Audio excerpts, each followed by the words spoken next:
السلام علیکم ورحمۃ اللہ وبرکاتہ۔ آج ہم ایک اور عاشق زار صحابی حضرت ثوبان رضی اللہ تعالی عنہ کا واقعہ لے کر حاضر خدمت ہوئے۔ علامہ ابن حجر عسقلانی علیہ الرحمت نے الاصابہ میں ان کا واقعہ لکھا ہے کہ یہ نبی کریم صلی اللہ علیہ وسلم کے آزاد کردہ غلام تھے، اور ان کی کیفیت یہ تھی کہ یہ اگر تھوڑی دیر نبی کریم صلی اللہ علیہ وسلم کے رخ انور کا دیدار نہیں فرماتے تو ان کی طبیعت میں بے چینی ہو جاتی تھی، اور انہیں یہ دنیا بے فیض بے مقصد لگنے لگ پڑتی تھی۔ تو یہ اگر کہیں جاتے بھی تھے تو تھوڑی دیر بعد واپس آ جاتے تھے، آ کے نبی کریم صلی اللہ علیہ وسلم کی مجلس میں تشریف فرما ہوتے ہیں اور نبی کریم صلی اللہ علیہ وسلم کے رخ انور کا دیدار کرتے، تو ایسے جیسے ان کو زندگی کی کوئی ڈوز مل جاتی تھی۔ یہ ایک دفعہ نبی کریم صلی اللہ علیہ وسلم کے پاس تشریف لائے اور آگے عرض کرنے لگے، یا رسول اللہ صلی اللہ علیہ وسلم، میرے یہ گھر میں بیٹھے بیٹھے یہ میرے خیال آیا، اور اس خیال نے مجھے بہت زیادہ پریشان کیا کہ آپ جب جنت میں تشریف لے جائیں گے تو آپ تو انبیاء کے ساتھ ہوں گے، اور مجھ جیسا غلام آپ کا وہ اپنی جنت میں ہوگا، آپ بہت اوپر والے درجے میں ہوں گے، تو وہاں تو آپ کا دیدار ہی نہیں ہو پائے گا، اور اگر آپ کا دیدار ہی نہیں ہوگا تو میرے لیے تو جنت بے لذت ہو جائے گی۔ میں یہاں دنیا میں آپ کے بغیر نہیں رہ پاتا، آپ کے دیدار کے بغیر، تو جنت تو میرے لیے بے معنی ہو جائے گی، مجھے جنت کی جو لذتیں ہیں، جو اس کی راحتیں ہیں، ان کا کوئی فائدہ ہی نہیں نظر آئے گا۔ تو یہ سن کر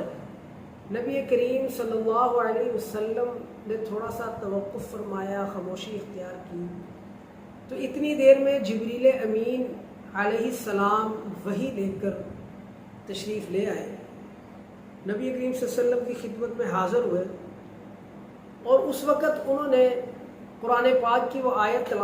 تلاوت فرمائی کہ قرآن پاک میں اللہ تبارک و تعالیٰ نے ارشاد فرمایا، اعوذ باللہ من الشیطان الرجیم، بسم اللہ الرحمن الرحیم، وَمَن يُطِعِ اللَّهَ وَالرَّسُولَ فَأُولَٰئِكَ مَعَ الَّذِينَ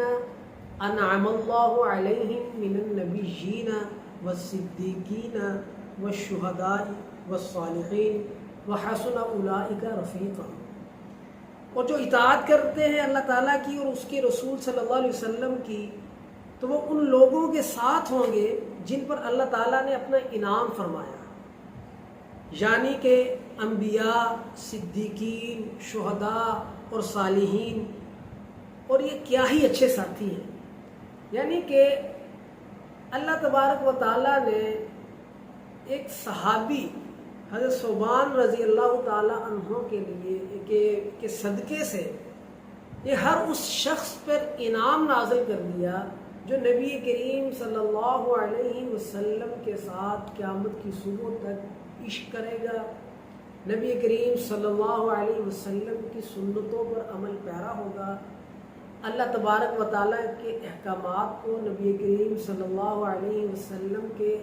طریقوں پر چلتے ہوئے عمل کرے گا، اس طرح جس طرح صحابہ اکرام رضوان اللہ تعالی علیہم اجمعین نے عمل کر کے ہمیں دکھایا اور پوری امت کو سمجھایا اور سکھایا۔ تو امید ہے کہ آپ کو حضرت ثوبان رضی اللہ تعالی عنہ کا یہ واقعہ بہت زیادہ پسند آیا ہوگا۔ انشاءاللہ تعالی اگلی ویڈیو میں ایک اور صحابی کا واقعہ لے کر آپ کے پاس حاضر خدمت ہوں گے۔ جب تک کے لیے ہمیں اجازت دیں، وآخر دعوانا ان الحمد